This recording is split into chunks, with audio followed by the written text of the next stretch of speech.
Hello guys, आप लोग देख रहे हैं JK digital classes my YouTube channel and मैं हूं जितेंद्र सर। और आज मैं आप लोगों के लिए लेकर आया हूं रिप्रोडक्शन यानी कि जनन या प्रजनन भी इसको कह सकते हैं। तो जनन में क्या होता है कि कोई भी जीव जब अपने समान संतान की उत्पत्ति करता है तो उसे हम लोग जनन या रिप्रोडक्शन या उसे हम लोग क्या बोलते हैं, प्रजनन कहते हैं।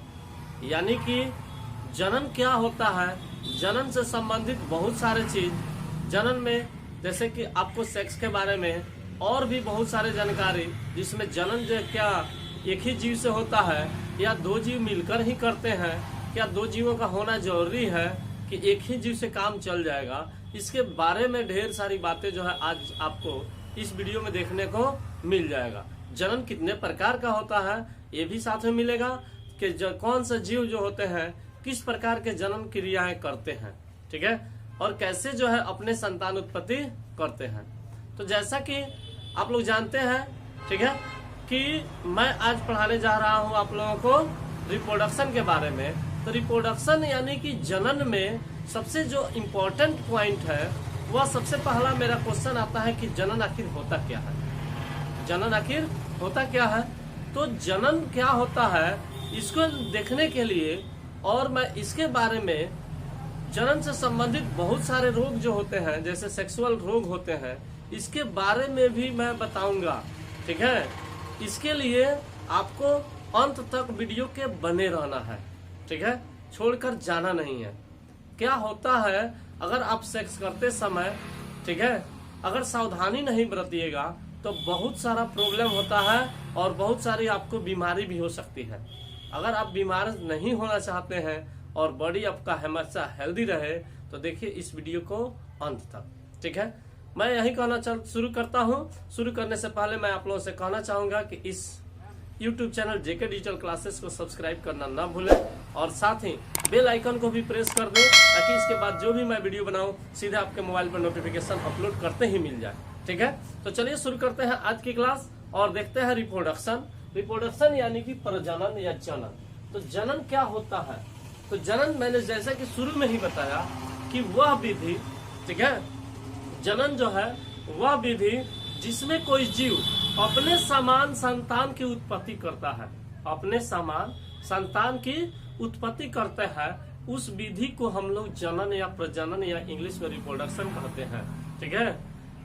The process by which an animals or organism produce their young ones is known as reproduction। अगर इंग्लिश में बोलना चाहे तो बोल सकते हैं, ठीक है। ये process by which an animal or organism produce their young ones is known as reproduction, ठीक है। यानी कि अपने समान संतानों की उत्पत्ति करने की क्रिया को क्या कहते हैं? रिप्रोडक्शन या जनन या प्रजनन कहते हैं, ठीक है। आ गया होगा समझ में कि जनन किसे कहते हैं। तो चलिए हम लिख देते हैं, आप लोग भी लिख लीजिए। जनन वह प्रक्रिया जिसके द्वारा कोई जीव अपने समान संतानों की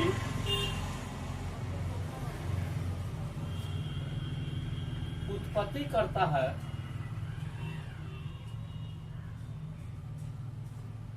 उसे जनन या प्रजनन कहते हैं,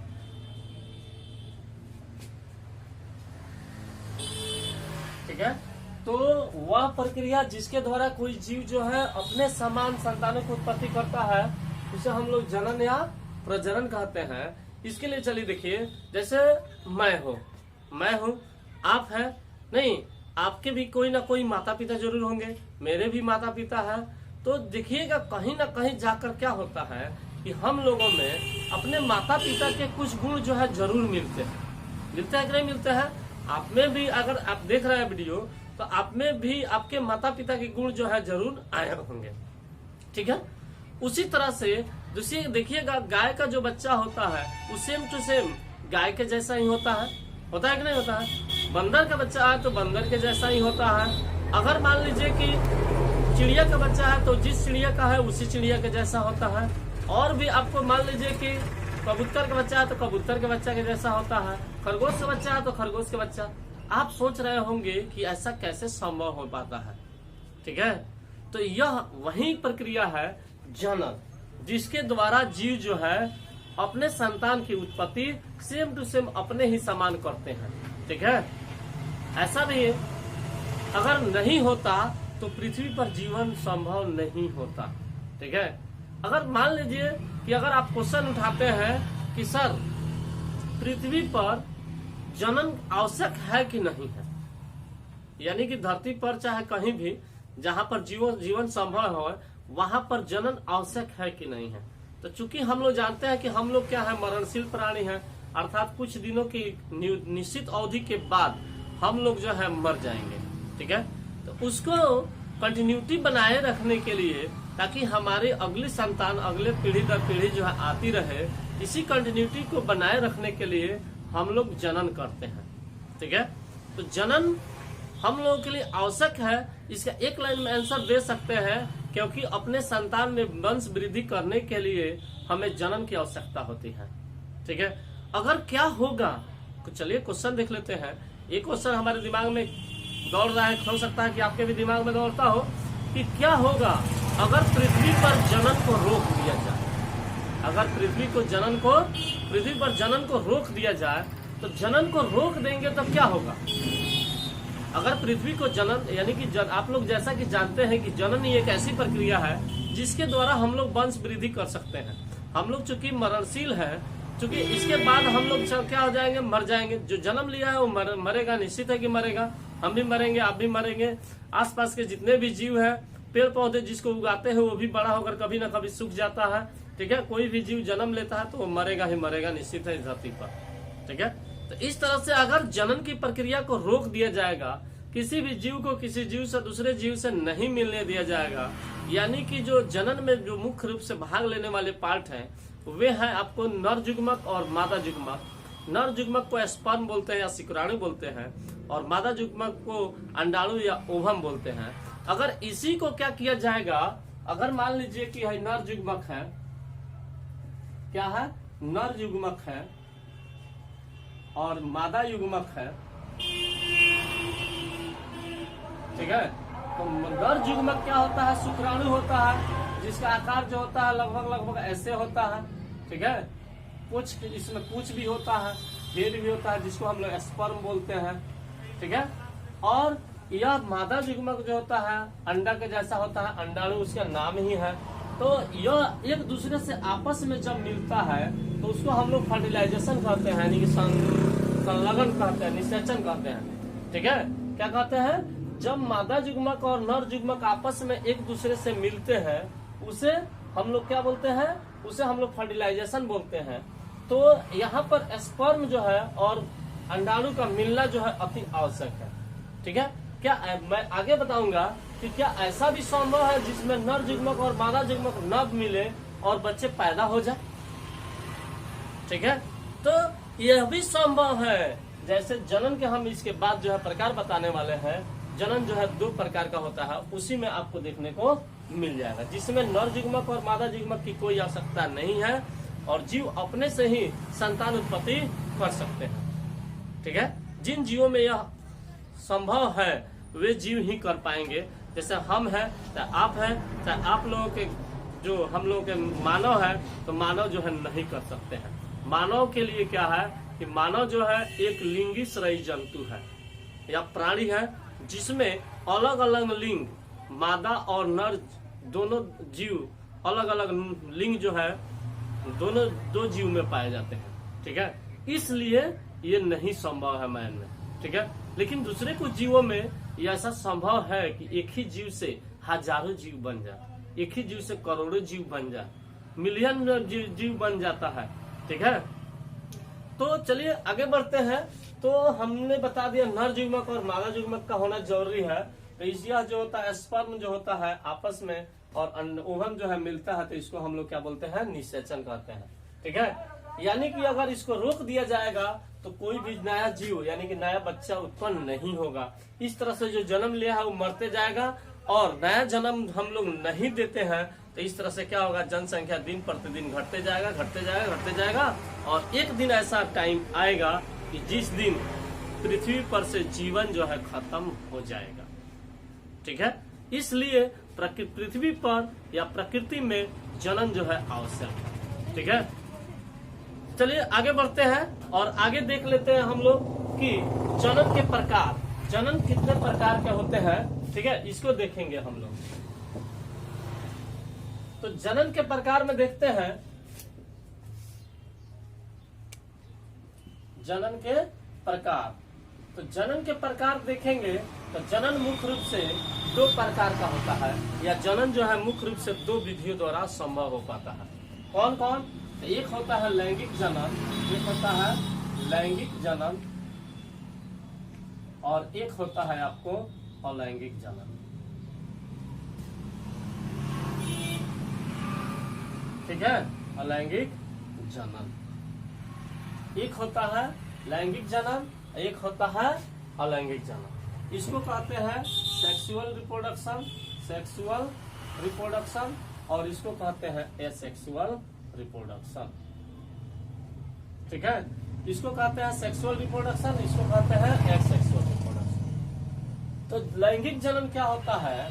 तो जनन की वह विधि जिसमें दो लिंग नर और स्त्री यानी कि नर और मादा लिंग दो भिन्न भिन्न जीवों में पाया जाता है, या वैसे जीव जिसमें दोनों एक ही में पाया जाएगा तो उस जीव को, ठीक है, उस जीव में जो होगा जिस विधि से जनन होता है उसको हम लोग लैंगिक जनन कहते हैं। ठीक है, लैंगिक जनन यानी कि सेक्सुअल किसे कहते हैं, सेक्सुअल रिप्रोडक्शन किसे कहते हैं? तो जब जनन की वह विधि जिसमें नर और मादा युग्मक के मिलने से जो जाइगोट बनता है यानी कि बच्चे उत्पन्न होते हैं, या हम लोग कह सकते हैं कि जब उनसे निषेचन होता है तो जो बच्चे जन्म लेते हैं उसे हम लोग सेक्सुअल रिप्रोडक्शन कहते हैं। ठीक है, इसके लिए क्या है, इसके लिए क्या होता है कि इसके लिए कुछ जनन अंग होते हैं जो हम लोगों के बॉडी के अंदर जो है डेवलप। ठीक है, और अलैंगिक जनन क्या होता है? तो जनन की वह विधि जिसमें नर युग्मक और मादा युग्मक की कोई आवश्यकता नहीं होती है। इसमें क्या होता है? नर युग्मक और मादा युग्मक की कोई आवश्यकता नहीं होती है और एक ही जीव जो से अनेक जीवों अपना शरीर विभाजित करके या किसी दूसरे मेथड से क्या होते हैं कि वे अपने नए जीव संतान की उत्पत्ति कर लेते हैं, उसे हम लोग अलैंगिक जनन या एसेक्सुअल रिप्रोडक्शन कहते हैं। आई बात समझ में? आगे बढ़ जाए। ठीक है, तो आगे बढ़ जाते हैं। ठीक है, तो फिर एक बार दोहरा देते हैं। सबसे पहले लैंगिक जनन क्या होता है कि जनन की वह विधि जिसमें दो नर और मादा लिंग जो है एक दूसरे से, नर और मादा जो है कि नर के युग्मक यानी कि उसको स्पर्म बोलते हैं और मादा युग्मक जिसको ओवम बोलते हैं, आपस में मिलने से नए जीव उत्पन्न होते हैं, तो उसे हम लोग लैंगिक जनन कहते हैं।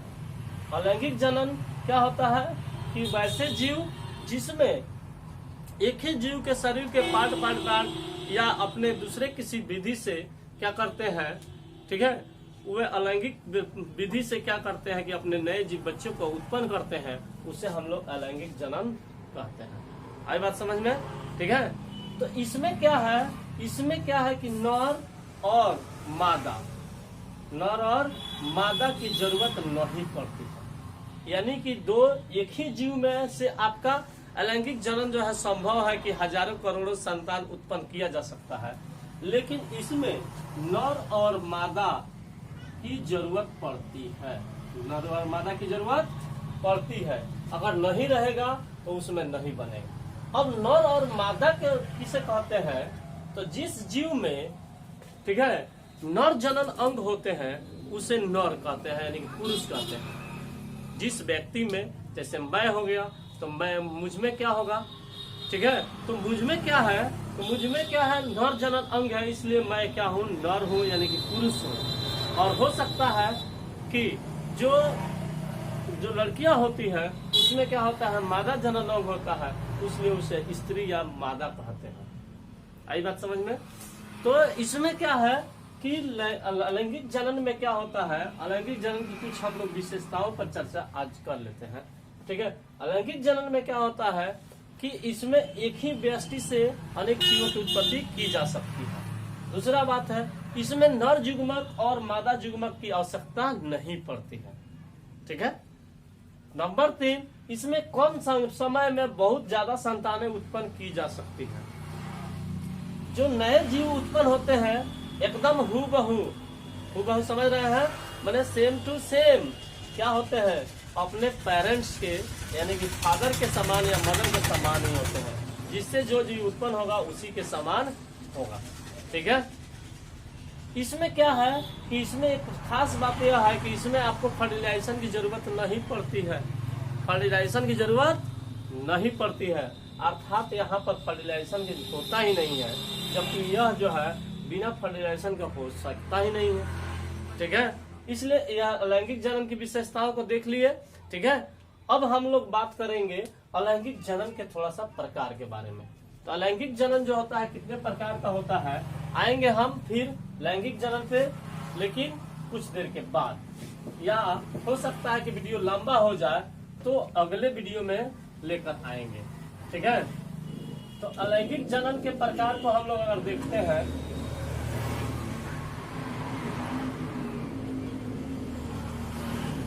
ठीक है, तो अलैंगिक जनन, अलैंगिक जनन, अलैंगिक जनन, अलैंगिक जनन का मतलब asexual reproduction, asexual reproduction, asexual reproduction जिसमें आपको क्या होगा, जिसमें एक ही जीव से क्या हो जाएंगे, अनेक जीव नए नए उत्पन्न किए जा सकते हैं। इसमें आपको दो व्यष्टि या दो जीवों की जरूरत नहीं पड़ती। लेकिन सेक्सुअल रिप्रोडक्शन में क्या होता है कि दो जीवों की जरूरत पड़ती है, पड़ भी सकती है, या एक ही जीव जिसमें दोनों नर और मादा यानी कि स्त्री और पुरुष दोनों एक ही में शामिल हो, तो उसमें संभव है कि उसमें भी लैंगिक जनन ही होता है। लेकिन लैंगिक जनन में क्या है कि नर युग्मक और मादा युग्मक का होना बहुत ही जरूरी है। अलैंगिक में क्या है कि इसमें जरूरी नहीं। आई बात समझ में? चलिए अलैंगिक जनन के प्रकार अगर देखते हैं, कि प्रकार की अगर बात करेंगे तो ये अलैंगिक जनन जो है मुख्य रूप से, ठीक है, इसके प्रकार जो होते हैं 4 होते हैं। नंबर 1 में आपको सबसे पहला आएगा कौन, तो एक आता है खंडन विधि, खंडन, या उसको हम लोग कह सकते हैं विखंडन, विखंडन, विखंडन विधि। तो विखंडन विधि में क्या होता है, ठीक है, इसका भी 2 भाग होता है, आपको बताएंगे। ठीक है, तो विखंडन विधि में क्या होता है कि अलैंगिक जनन की वह विधि जिसमें कोई जीव जो है अपना शरीर जो है उसका 2 भागों में बढ़ जाता है। ठीक है, उसका शरीर जो है 2 भागों में बढ़ जाता है, उसे हम लोग क्या कहते हैं, विखंडन कहते हैं। ठीक है, अगर 2 भाग में बढ़ता है तो उसे द्विखंडन कहते हैं, और अनेक भागों में बढ़ता है तो उसे बहुखंडन कहते हैं। आया बात समझ में? विखंडन क्या है, तो अलैंगिक जनन की वह विधि जिसमें कोई जीव जो है, ठीक है, का शरीर जो है विखंडित होकर अपने नए जीव की उत्पत्ति करता है, उसे हम लोग विखंडन अलैंगिक जनन कहते हैं। ठीक है, जैसे कि अमीबा में होता है, ठीक है, पैरामीशियम में होता है, बहुत सारे कवक है, बहुत सारे जीवाणु है जिनमें यह क्रिया जो होती है। उसके बाद है आपको यहाँ पर द्विखंडन और बहुखंडन। तो विखंडन से अगर एक जीव का शरीर 2 भागों में बंट जाएगा, यानी कि एक जीव से जब 2 बनेगा, एक जीव से क्या बनेगा, 1 से 2 बनेगा, तो इसको हम लोग क्या बोलते हैं, 1 पार्ट 1 पार्ट। तो अगर 2 पार्ट बनता है तो इसको बोलते हैं द्विखंडन। अगर एक रहेगा और उसका अनेक पार्ट हो जाएगा, 1 2 3 4 पार्ट में चला गया, तो 1 से यानी कि 2 से ज्यादा हो जाएगा तो उसे बोलेंगे बहुखंडन। समझ में आया बात? चलिए आगे बढ़ते हैं। तो 2 नंबर में आता है मुकुलन, 2 नंबर में आता है मुकुलन। 2 नंबर में क्या है, मुकुलन। अलैंगिक जनन की वह विधि जिसमें जीव का निर्माण जो है छोटे छोटे मुकुल से होता है, यानी कि शरीर में सतह पर मुकुल बनेगा। मुकुल जो होता है एक तरह का उभार होता है, जैसे मान लीजिए कि अमीबा हो गया, ठीक है।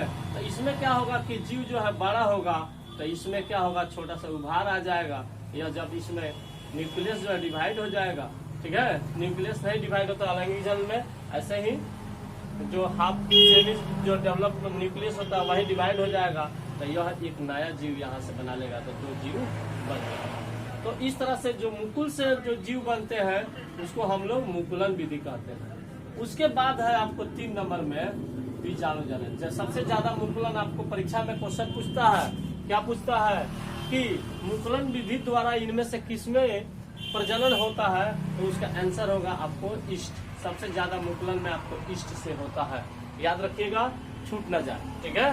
तो 3 नंबर में आता है आपको बीजाणु।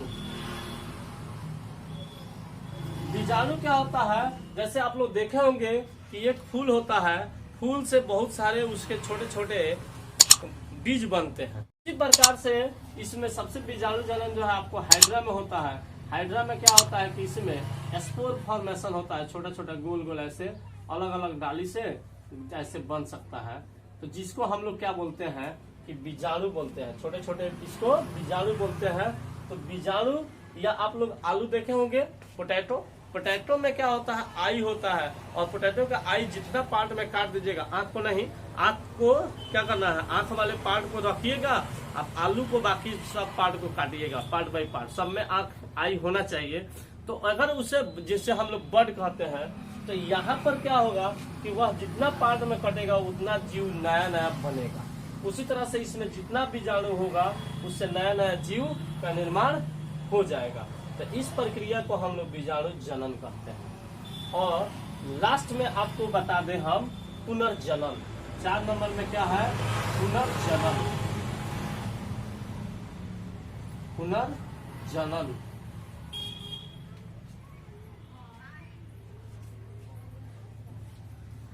पुनर्जनन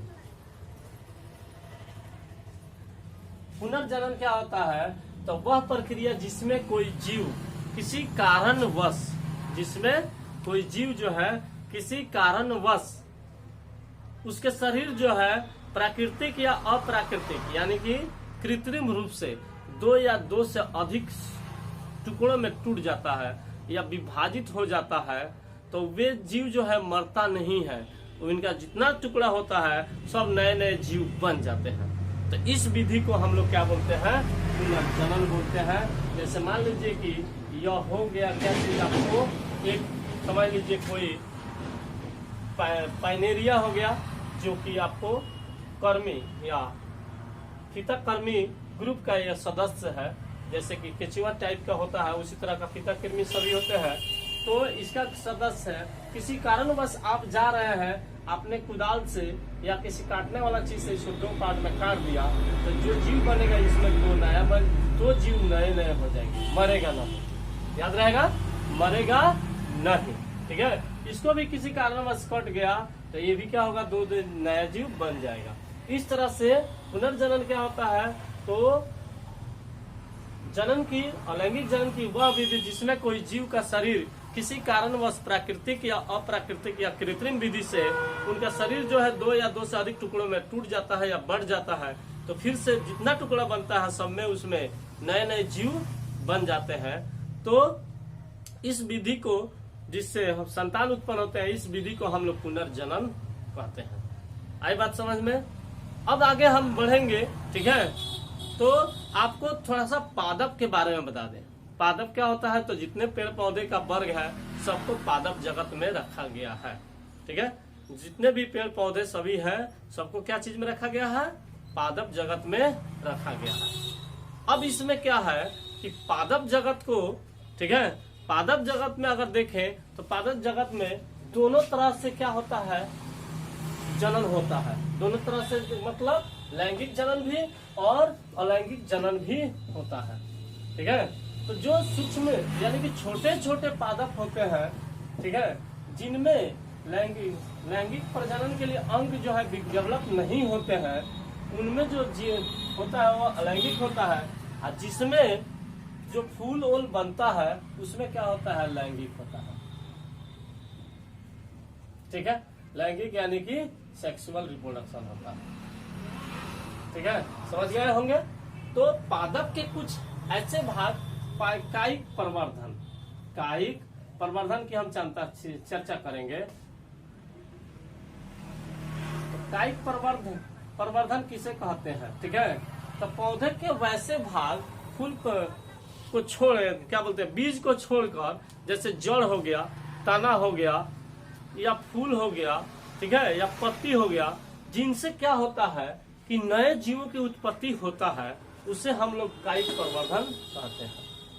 पादप के वैसे भाग जिसको, जो वेजिटेटिव पार्ट होता है, जैसे कि हम लोग जिसको खाते हैं, जैसे तना खाते हैं, किसी का जड़ खाते हैं, किसी का फूल खाते हैं, किसी का पत्ती खाते हैं, अगर उससे नए जीव का उत्पत्ति हो जाएगा तो समझिए क्या है, उसे हम लोग कायिक प्रवर्धन कहते हैं। जैसे आलू है, पोटैटो का न्यू बेबी बर्न होता है क्या चीज से? तो स्टेम से। आदि है, अदरक है, उसका भी स्टेम से। प्याज है, लहसुन है, उस सबका जड़ से। ठीक है, और क्या होता है कि जैसे कि आपको बता दें कि दूसरे जीव जो है, जैसे कि हम लोग हैं, तो हम लोग जो है लैंगिक प्रजनन करते हैं, लेकिन इसमें कायिक प्रवर्धन में कुछ जड़ से होता है। जैसे गेंदा का फूल है, आपको गेंदा का फूल, मैरीगोल्ड का फ्लावर जो होता है, क्या कीजिएगा, उसका डाली निकला हुआ रहेगा, झूला रहेगा, उसमें जड़ अगर आ जाएगा तो उसको काट कर अगर लगा दीजिएगा तो हो जाएगा, नया फूल बन जाएगा। गुलाब का फूल इसका सबसे सटीक एग्जाम्पल है। गुलाब के फूल का हम लोग डाली काट देंगे कहीं से भी, तो डाली को अगर ले जाकर लगा देते हैं तो क्या हो जाएगा, नया फूल बन जाएगा। तो वो आपको कायिक प्रवर्धन के अंतर्गत आता है। ठीक है, इसके बाद हम लोग चर्चा करेंगे फूल के बारे में। तो फूल क्या होता है? ठीक है, मैं आपको बता दूं कि फूल जो होता है पादप का सबसे सुंदर और अट्रैक्टिव पार्ट जो होता है, आकर्षक भाग जो होता है पौधों का, वह फूल का। पौधों का सबसे सुंदर और आकर्षक भाग जो होता है वह फूल कहलाता है। फूल के ही कारण जो है पौधों में समझिए कि बीज बनता है। अगर फूल नहीं होता तो उस पौधा में बीज भी नहीं बनता। फूल क्या करते हैं, फूल में चूंकि उसमें फूल में जो क्या होते हैं, कुछ फूल जो होते हैं द्विलिंगी होते हैं, कुछ फूल एकलिंगी होते हैं। तो जो फूल का परागकण होता है वह उसके जो नीचे जो है मादा जनन अंग है उससे नहीं ऑटोमेटिक नहीं जा सकता है, किसी न किसी मीडियम से जा सकता है या ऊपर से गिर सकता है। ठीक है, तो इसको हम लोग दो पॉलिनेशन को दो पार्ट में बांटते हैं। एक होता है सेल्फ पॉलिनेशन, एक होता है क्रॉस पॉलिनेशन। ठीक है, तो इसमें हम लोग देखेंगे कि फूल के बारे में, फूल का अलग अलग पार्ट जो होता है कैसे होता है, इसके बारे में हम लोग चर्चा करते हैं। ठीक है, चलिए हम क्या करते हैं, एक फिगर बनाते हैं फूल का, उसके बाद आपको समझाते हैं। ठीक है, चलिए, क्योंकि वीडियो बहुत लंबा हो जाएगा इसलिए आप लोग भी बोर फील कर रहे होंगे, इसलिए फूल्स का जो प्रजनन मांग अंग होता है उसको हम बताएंगे अगले वीडियो में। ठीक है, तब तक के लिए आप लोग बने रहिए JK digital classes my YouTube channel. और अभी तक आपने अगर सब्सक्राइब नहीं किया है तो जरूर सब्सक्राइब कर लीजिए, क्योंकि इसके बाद जो आने वाला है बहुत बहुत इम्पोर्टेंट है, जिसमें आपको नर जनन अंग के बारे में बताऊंगा और मादा जनन अंग के बारे में बताऊंगा और सेक्स से संबंधित बहुत सारी बीमारियों के बारे में आपको बताऊंगा, जो आपके लिए जानना जरूरी है। अगर जानेंगे तब भी आप हेल्दी और हमेशा स्वस्थ रह पाएंगे। Thank you for watching JK digital classes.